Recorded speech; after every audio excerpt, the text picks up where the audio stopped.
Sup bronies, haven't posted here in a while. So anyway, I've been getting into 5th gen lately, and it's actually been really fun. So OU is probably going to be my main tier for now, although I want to play UU as soon as it cools down a bit. I mean literally with all the sun. So anyway, he's going to lead off with Garchomp. I'm going to go with Terrakion. His team has a bit of a Terrakion issue, so I'm going to be abusing that throughout most of this match.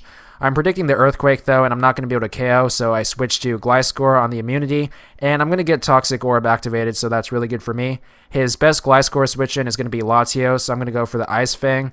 Even if he stayed in, which I don't see why he would anyway, Ice Fang would do a lot of damage to his Garchomp.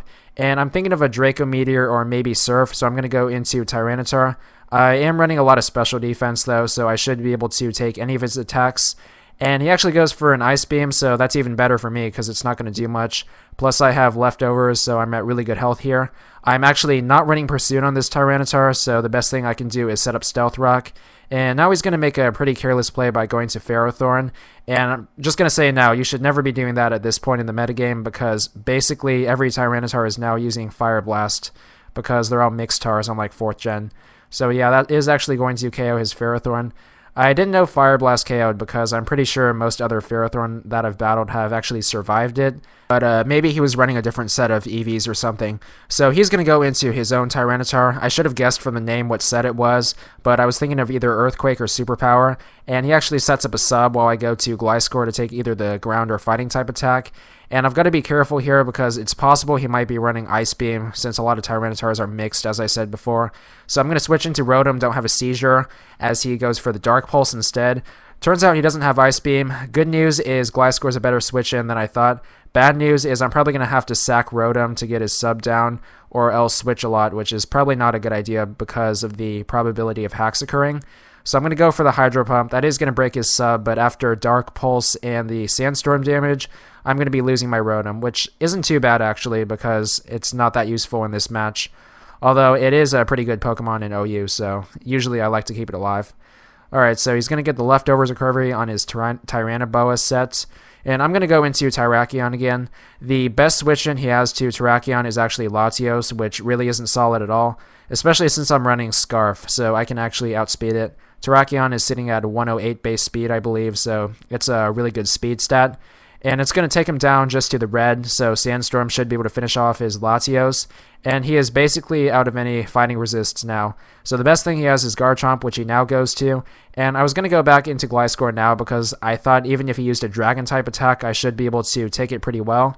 So he goes for an Outrage, and it does way more damage than I expected because it turns out from the way he's playing it and the damage output, it's actually a banded Garchomp. So I do have one Steel type, which is Scizor, but I can't really switch it in because my set's a little frail, and I can't really run the risk of losing to a crit at this point. So I'm going to go into Scizor, but he has a Magnezone, so I'm going to predict that and double switch back out to my own Terrakion, because although Garchomp is a decent check to Terrakion, it can't really switch in that safely. I actually outspeed Garchomp even without the Choice Scarf, so that's pretty useful. Even if he doesn't stay in with Magnezone, he's not really going to have any good switch-ins to a fighting type attack like Close Combat, so something's going to end up dying, and he switches in his Crocodile to serve as death fodder. So as you can see, his team is pretty shaky. He's running a lot of Dragons and Steels, but he forgot to include a good switch-in to fighting attacks, except for Latios, and of course that's kind of frail anyway on the physical side. So it's going to go back into Garchomp. It's getting a little repetitive at this point, to be honest, because Garchomp is really the only thing he can use to check me. And I was predicting the Earthquake this time because I've shown him Scizor and reminded him of that. So I go into Celebi. Now I know Celebi isn't OU, but I don't really care. It's one of the best Pokemon I've been using in the OU tier. I'm not exactly sure why it's UU, but I've swept a lot of teams with it actually, so I'm really not disappointed with its performance.